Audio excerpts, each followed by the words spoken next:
Hey guys, this is a subscriber only stream, right? So I know if you're relatively new, you might not have gone through all the education yet, right? Now, obviously, I do advise that, and not just in terms of looking at what we've got there. It's just to understand some of the terms, some of the concepts, some of the big picture stuff, right? Now, I also appreciate and understand a lot of you guys have come on the back of Bitcoin. I know there's a lot of FOMO at the moment. And I guess, look, in terms of where we are, what we're doing, right? Everybody's going to say, what's different this time? The ETFs, the halving, etc., etc., etc. If you understand the concepts of liquidity and you understand how composite man, is always going to seek the biggest form, right? Now, done money is done money. It's retail. It's as far as I'm concerned right now, you got a lot of retail guys saying, oh, you're wrong. You said down at 30K and this, that, and the other. I've never really been bearish on Bitcoin, right? The reality is the ideal solution was down at 30K, right? Now, obviously, the fact that we've gone up, it just kind of shows, two things. One, that retail traders right now assume that they're kind of in the right? None of them bought at 15K, right? Although Twitter will claim everyone bought at 15K. Truth of the matter is, right, the charts, the data, even the on-chain matrix are all showing around 45Ks, right, in terms of an average entry point. So I've put this on a chart in terms of showing the footprint, the levels, and I'm hoping just to kind of subside a little bit of your FOMO in this, right, and just to kind of, preach again a little bit of logic in terms of, why, what, where, why the triple top, why these three options were three options. If you are interested in trading shorter time frames and, taking moves that you see as almost lottery punts, you're putting in 20 grand, 30 grand, 100 grand of your own money into watching this thing double. That's completely different than taking, a 1% calculated risk kind of over and over and over and over again, right? So you also have to appreciate these kinds of things change the psychology, change the whole market dynamic in terms of what you're trying to achieve and extract out of the market, right? So I've had a question this morning about the volume, right? So I'm going to touch a little bit on the volume in a second, but I just want to go back to, where we were, kind of way back when, right? So, as I said to people, right, for me, seeing this rally kind of in real time, right, was kind of fascinating on two fronts. One, because it was kind of the technology transition, and this was kind of more of an investment punt, right? Then obviously we had this kind of, pullback. Now, this pullback for me, right, kind of clearly demonstrated accumulation. Right? And this is obviously why, if you look at my charts that I've posted in terms of, where the calls were, when I could publicly post, I talked about, the rally coming from, I think 8K was what I talked about when it was kind of public. And then obviously, wanting a rally on it, right? So what I'm trying to do with this video is not kind of go, oh, look, I showed you this, I showed you that. I'm trying to explain why these things happen, how they happen, and how you use this to your advantage kind of moving forward, right? Regardless of what price is doing or where we are right now, right? So if we look at the current situation, right, what we've actually got, sorry guys, I've got something wrong with my voice, I've got a bit of a sore throat. So if we actually look at this in terms of an accumulation, aspect, right? You've clearly got, interest up here, right? There was clearly interest before. You're going to have a lot of buys, you're going to have a lot of sells, at this position, right? So this is like an interesting area, right? This box is an interesting area. The footprint chart is kind of picking this up, right, in terms of some interesting areas. And what I'll do then is I'll put the POC thing on, right, and I'll just turn this off for 2 seconds. So what we can see, right, is we've got almost like this cluster, right? You can see how the footprint is picking up on the POC, right? We've got a couple of POCs like there. However, the main cluster is here, right? Same thing there, here, right? Down low. So these become, the kind of the areas of interest, right? I think obviously at this stage, I don't think we ever come down here again unless we go obviously to zero, right? I think that's kind of too far fetched. This is the long-term holders, these are the kind of VCs that have a 20-year plan on something. These are the guys that kind of bought and hold. These are the guys that have bought and lost their wallets, right? So at this particular point, that's kind of keeping the price above this level. It's the ability that, you almost can't come down that far. And that's not to say we can't altogether, but it's just the way you need to kind of visualize it, right? So if we now look at, these kind of interesting areas, right? If we now play this for just a little, I'll turn these back on and off, right? We play this for a little bit, kind of a candle at a time. We we ultimately start to move up, right? Let me put this down smaller. I'll put it on play. It's a bit easier than clicking, clicking, clicking, right? So at the moment, what we're doing is we kind of collecting momentum, right? And this is why the accumulation ranges are pretty crucial, because if we don't collect enough momentum within a certain range, right, we don't have the fuel to take us up kind of all the way, right? So at the moment, what we're seeing is we're seeing a false bar, right? We're seeing some kind of grey volume down low, right? But bear in mind, we've had all of this time, right? And even all of this time in terms of a much larger accumulation, right? So you can kind of bundle all that together, put a Weiss wave on, for example, and you see the kind of logic, right? Now, next thing, trying to combine these things together, right, is if you look at things like the liquidity, right? Now, obvious liquidity there, look, right? You've got liquidity sitting above there, and technically we've got liquidity sitting below here, right? So these are the kind of areas, right? First level of interest. However, you've also got a pretty big box of, almost confusion, right? Let's call it confusion, right? We've got this big box of confusion sitting in there, right? So we kind of expand out to this area. We kind of come back and test the area. We are very close to obviously breaking into the liquidity, and, clear as day, massive, massive, massive situation up high. Right? So as we start breaking out, let me put this back on, as we start breaking out of this range, right, we clearly, we accelerate. That's almost exactly what you want to see, right? That for there, just literally that little dart, that little move, right, is you're currently breaking a high, right? And that is the fuel to, to accelerate you, right? That's exactly what you want. Now, to do that, right, what we've actually gone and done without really, kind of noticing this is we've created almost a base. Right? This base, coupled with all of this accumulation, equals momentum. Right? It's a pretty simple formula, yeah? So we turn this back off. Right? We now break out and above. Right. Put this back on. We break out and above. Now look at the fuel. Look at the momentum that we got. Right. Next key area, obviously, up at this one. Put this back on. Up at this level here. Right. Don't want that. Thank you very much. Okay. So for the next thing, we now get to a point where are we likely to see some kind of reaction at the high? Well, look, this is what is served in terms of the confusion. Right? This is where technically we've broken a range, right? However, we've taken external liquidity, right? We've come internal because it's inside of this. We've now taken external, right, here, right? But technically, that's still internal from here, right?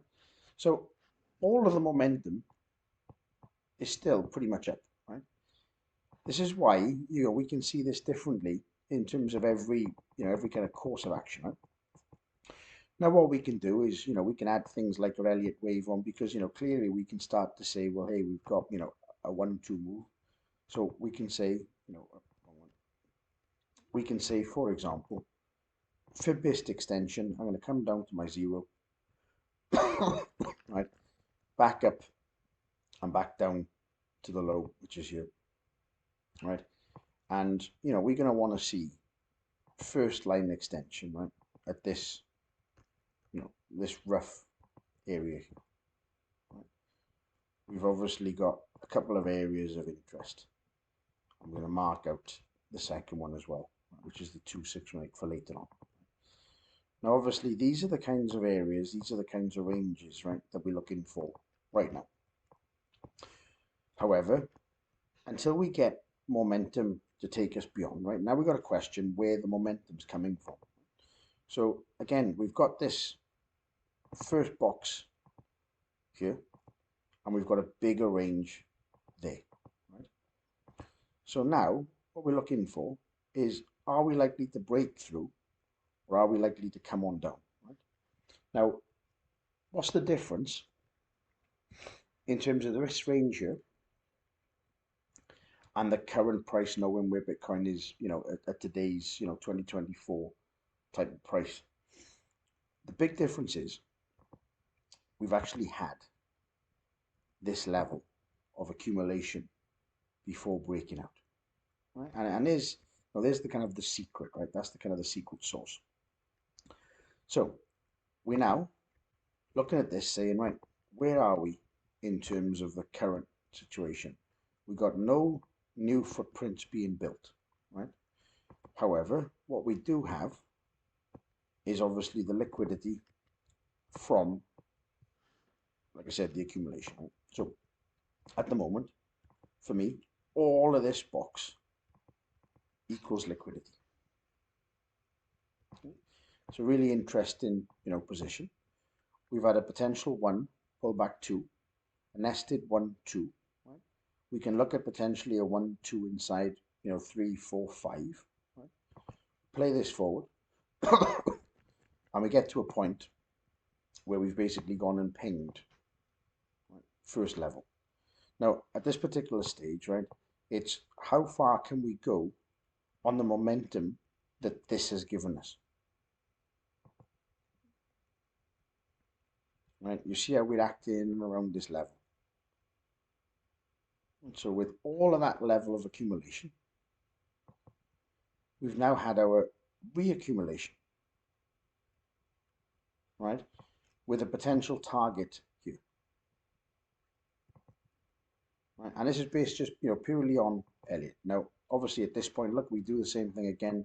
We start dancing around, right? And for me, this is why when I posted the rocket call, this is why the target there followed by the AR reaction after technically a buyer's climax, right? So what we've now got is a couple of little things. We've got obviously clear liquidity, right? And I'll stick this back on. We got clear liquidity, right? In this range and that range. I can take this away. I'm going to take this line down the bottom away as well. I think that's still there anyway. We've now had what I would class as that climax, right? So if I was assessing, and I'll skip forward a little bit in a second, right? This is just important to kind of highlight, why and what we're actually doing, right? We then come back up, from the range. We've obviously gone in, look to the gap, right? We've come up and made, some kind of UT, right? We then start kind of going, technically ascending, right? And this for me is, bigger picture. We've hit a target zone, right? We're kind of playing at the target zone and sweeping liquidity, right? Trying to get these people to jump in to go long. Right? We've got clear liquidity down lower based on that, reaccumulation level. We've got massive liquidity down low based on the previous accumulation, right? And now obviously at this particular point, we're going 1, 2, technically for a 3. And this is obviously the beauty of, working this. And this was obviously the first time round, right? Now, obviously, if you look at the targets we've got, for 4, the key area here is obviously underneath this one here, which was 28.7, right? So that level, right, is obviously the low of the reaccumulation. So when I called the rocket call and said, hey guys, we're going down from this particular, distribution pattern that we're currently seeing, right, into the UTAD, right, and then ultimately grab that liquidity, massive wick, right, and then obviously down to the zone, right. Now, can you see how obviously in terms of your mindset, what you're actually looking for, right? Why we're actually looking for. Now, knowing obviously how this played out, right? Knowing that this was the zone, this was the area, we've obviously had our target hit. We've had our, first target there for the 3, 4, 5, right? This obviously gives us the first move, right? Let's play this for a little bit further. We come on down into, the range, into the zone, right? And, technically now what we have is not really a reaccumulation. We have obviously an uglier 4 move based on this over here, right? Because this was obviously the 1, 2.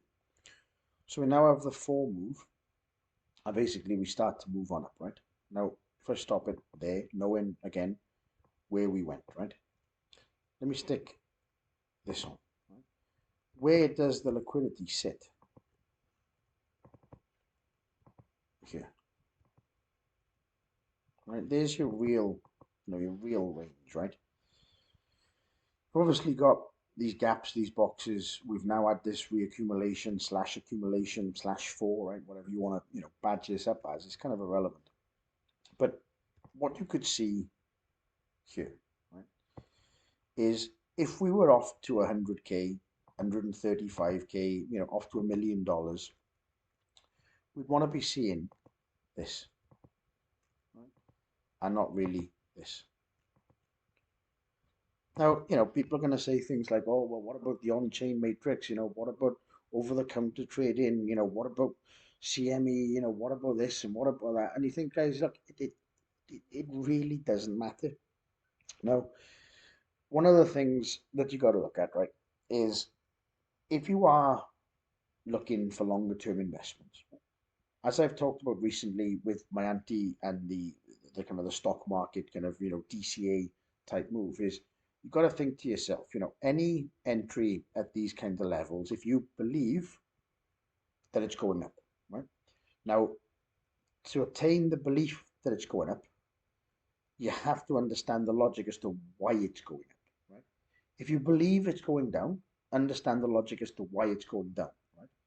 When I looked at this particular move, even back 20, 22, 23, whatever it was, 20, what, actually 2021, that's gone so quick, is, why is this not interesting to me? Well, if I had to DCA in, right, I'm DCAing from, from down here. Why would I be interested in, kind of worsening my position to go long, right? This move, was ugly as shit, right? Now, I'm going to zoom in, even further. And what you'll have kind of in there, right? Let me just use this box instead. What you're going to have inside there, right, is obviously the amount of accumulation. Right? Now, keep in mind, this was the level of accumulation that we had. Technically, there. Right? This was the amount of accumulation that we had. If you were to add up, the numbers from here all the way to there in volume sense, compared to the volume that we had there to there, what do you think we're likely to do? Now, this is obviously the biggest concern in the current market conditions, current sentiment, not just Bitcoin, just across the board, right? So if we now start the rally, which we do, we've got some obvious targets, yeah? Now, these obvious targets, what have we left behind? We've left some interesting areas, some liquidity, with this obviously 1 point, master pattern, liquidity. Right? Look at the footprints that we print in here. Right? It's colossal. Where's the liquidity now next? Well, underneath obviously 28. Right? All of the signs are kind of saying, well, we're going up, but we're not going up far. So this is why, at this particular point, and this was obviously when we were here, this was, the end of August, right? So at this particular point, I posted and said, 3, 4, and 5 is going to go just above the 65K mark, right, into the zone. So I'm just trying to put, my my logic, my rationale when I'm looking at the charts in terms of what I'm seeing, right?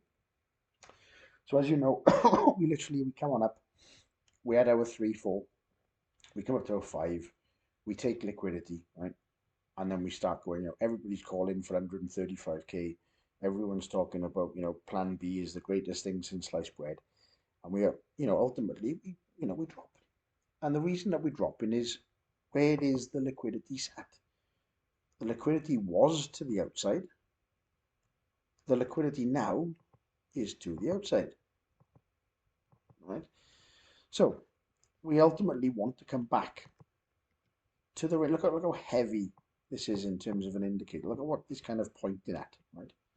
Let's draw another box, in and around that. I'm going to put that in, look, as the range. Look how heavy this box is.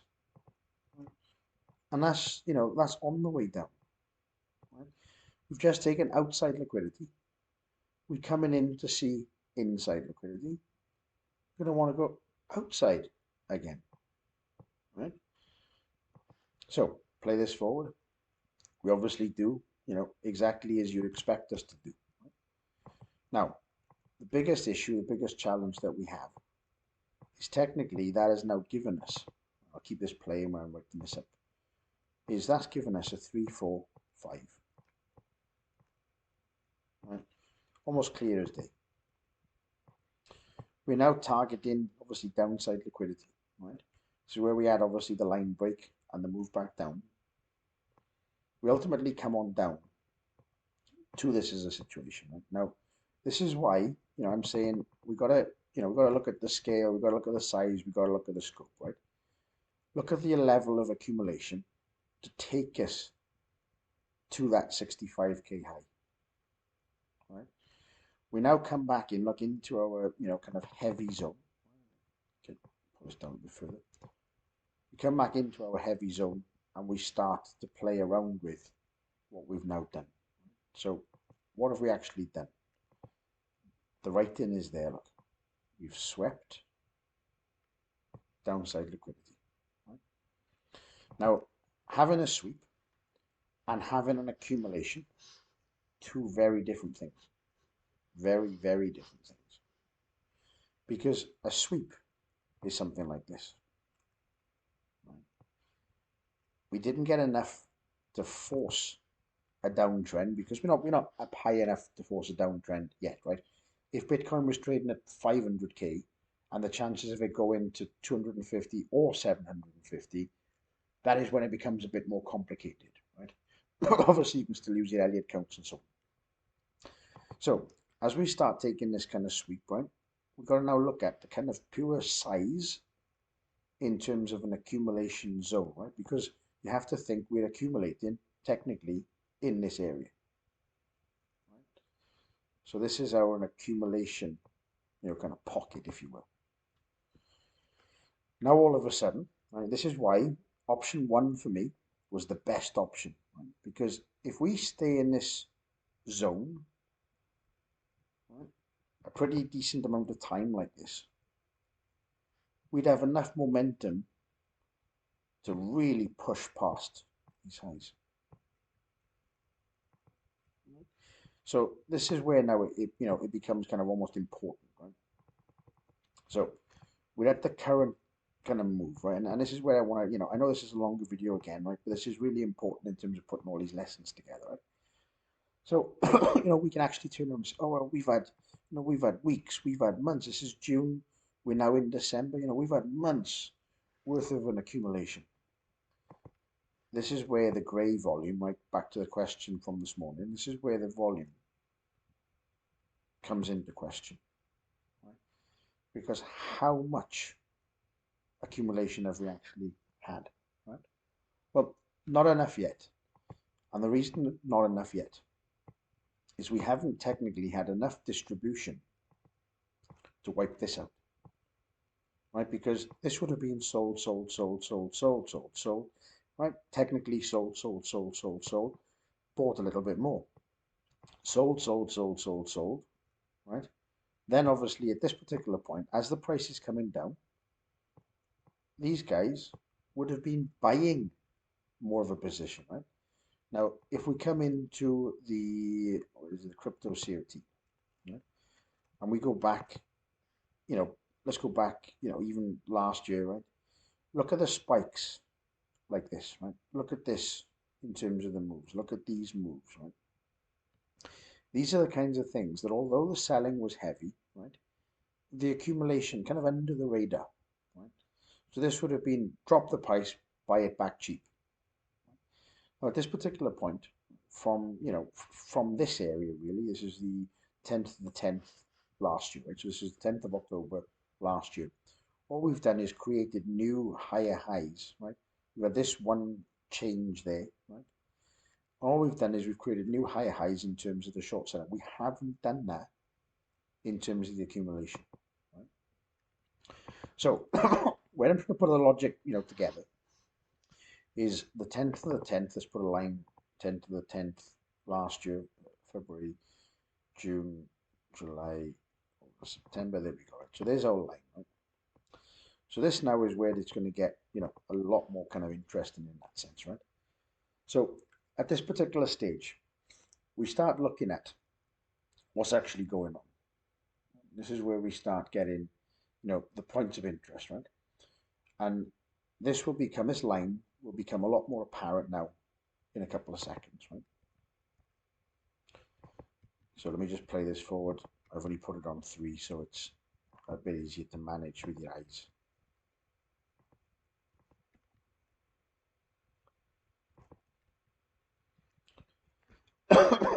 So what are we doing now?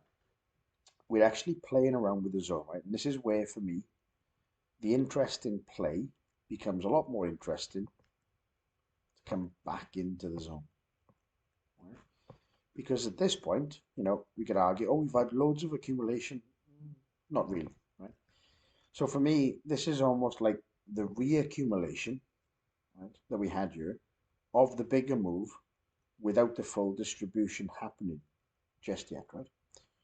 So what happens now? We start to get up to the 30K level, right? Keep this area in mind, right? Because this is where the COT data, right? And bear in mind again, the COT data is lagging, a week behind. So although I'm on a weekly candle, right, you've almost got to think one candle in front of what currently is happening, right?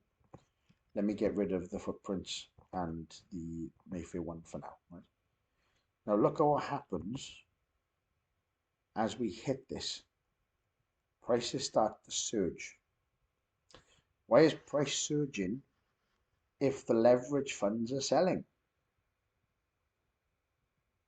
Well, this is now, we've taken out technically a liquidity level high, look.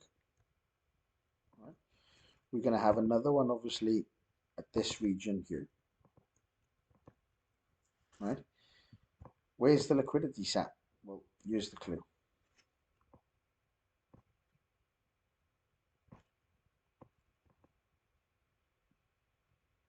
Let's try this over. Right? There's the clue. So, we take this liquidity, right? COT now obviously have their selling hat on. We've accumulated down here and haven't distributed all the way. We've technically accumulated in this zone, right, which I would regard now as a reaccumulation kind of area, right? So this is for me in that zone there, in that zone there, and then probably all the way. Well, actually, let's go all the way across to the exit of that zone there, right? So now what you want to do is technically count your volume, right? And this, I know it's not as easy as this, right? But count your volume here, do you, right? How far do you think that's likely to take us without grabbing full scale liquidity, right? Now, obviously, full scale liquidity is going to be backing you because technically this is where, retail have bought every dip. So this is the interesting area all of a sudden. Let's start to rally on up, right? Now, we know obviously the outcome here. We start to break that accumulation box, right? Now, from this particular stage, you want now, you want to pull back, right? This is where it gets even more, kind of interesting because this technical, shelf that we sat on, right? we've had no pullback. We've got a gap in there. We've got liquidity down low, right? We can get rid of this box, get rid of the 3, 4, 5, right? This obviously hasn't been depleted yet. I'll get rid of that, right? So now all of a sudden, we're up at this particular point and we get into another area of interest. So what do we do now at this point? We start to play around, right? Which technically, you could argue on a bullish case scenario, or this is the reaccumulation. Right now, this can't be anything else because we know we went up. Right? So what we'd actually see in there is your little mini Wyckoff reaccumulation with your potential spring. Right? So let's change that to something like green.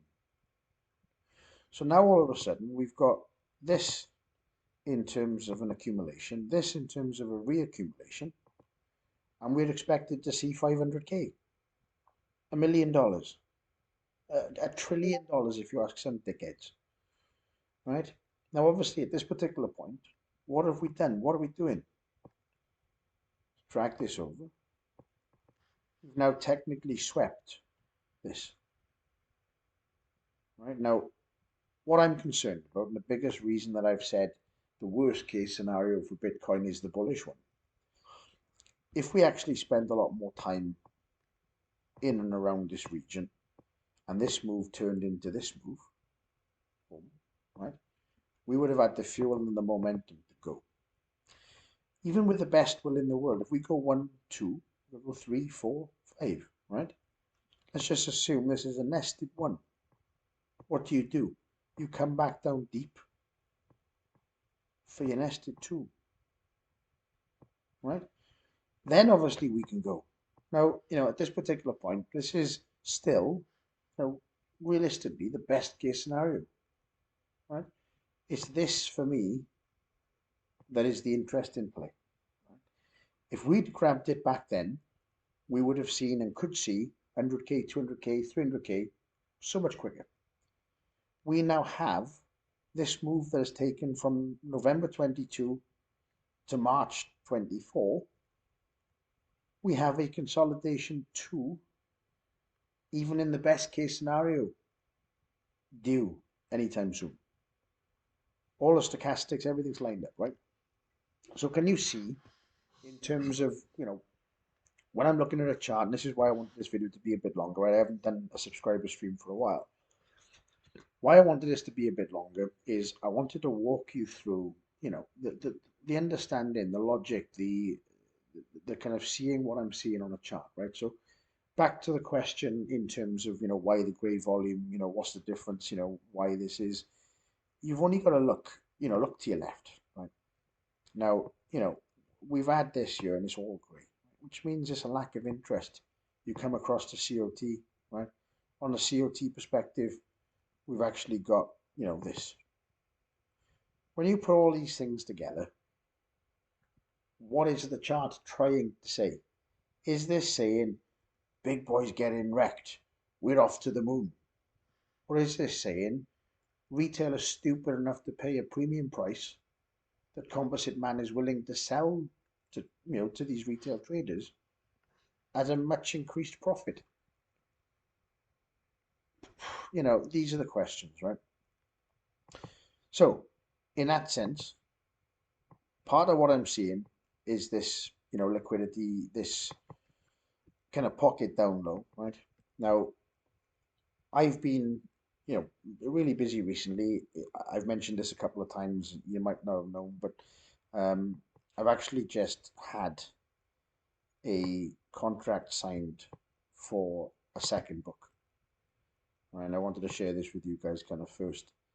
So I've just had this signed with Wiley Publishing, and this has been, a pretty kind of cool, fun project. And what I've tried to do inside this book is basically add more of the logic and the rationale, rather than the first book, The Master of the Art of Trading, rather than that book being more of the basic, the concepts, the Elliott waves, the idea of understanding Wyckoff. I've tried to go in to the second book with a view of explaining why, right? So a lot of my videos in the next couple of weeks are going to be more geared around what I've just shown you here, right? in terms of just breaking down the logic kind of step by step. But what I really want from all of you guys is I really want you to take the time and throw the questions in, right? I really want you to, you know, put some stuff out there that either challenges my logic or challenges your own logic, right? Now, especially with something like Bitcoin, as I said at the start of this stream, I know majority of you guys are here for Bitcoin. There's a lot of other markets. I'm trading euro, I'm trading Aussie dollar, bigger picture. Sometimes I'm playing around with things like gold just for the fun of it, right? But the reality is, these moves are, are nothing special, right? People say, oh, well, let's look at the percentage gains. You give me an obvious entry on this as to why you would take this long, where you would take this long, how you would have entered long, right? And you come back to me and show me, an RR kind of on this, right? The thing is, when I look at the RR on something like this, right, even this particular move, where we put something like this on the date price range, right? If you look at this move and I caught the bottom to where we are right now, right? That's an 83% move, right? Over one, two, three, four, five, six, seven, eight, nine, that's 10 weeks, 10 weeks plus, right? That's near enough 3 months. That's an 80% move. Well, actually, it's not. It's a 75% move, providing I caught the bottom and was happy to sell the top at 68 or whatever we had yesterday, 68.8, right? That there is a 3 months move for a 75% gain if I was lucky enough to catch the bottom and sell the top, right? I showed last month a 48% move in less than 3 minutes, right? These are the kinds of things that are available more or less all day, every day. You can drop this down to a 15-second chart as long as you understand the logic. Right? Then it becomes personal to you in terms of your entry. Right? This is nothing bearish. This isn't negative. This isn't, oh well, we set down on this. For me, I'm not interested. I bought at $200 my last purchase. For Paul DCA'd in. I think Paul said to me the other day he got out at 40, 45. I think he was completely out before 50, right? But for him, that was a good move. That was a double your money type of move. Every individual has a different desire, a different outcome, right? A different need in terms of their own financial situation. So in the grand scheme of things, all I'm trying to do here, right, and all we're trying to do in terms of educators, is try to teach you guys how to break this logic down to think for yourself as to why up or down, right? Now, don't FOMO into a position where it's, oh, well, the mass media is saying this. You know, these are the things that you need to consider. Where are we with the Elliott count? Where's your overall bias? Where's the liquidity sitting? Do you have proper risk management and an RR in terms of any kind of entry that you're looking to take, right? And in that sense, you're going to make a lot more informed decisions. Right? But don't be frightened to sit on your hands either, right? There's plenty of opportunities in plenty of markets in all kinds of conditions. So don't think this is a once in a lifetime. You guys have come here to learn, and this is what we're trying to give you, right? It's not a what do I think of this indicator? What do I think of this shitcoin? What do I think of this time frame? We're trying to give you the tools to deploy a strategy that makes you money time and time and time again, right? So I'm going to leave it like that. I know this one, like I said, was a long one. I hope you enjoyed it. And any questions, give me some feedback. Cheers, guys. See you on the next one.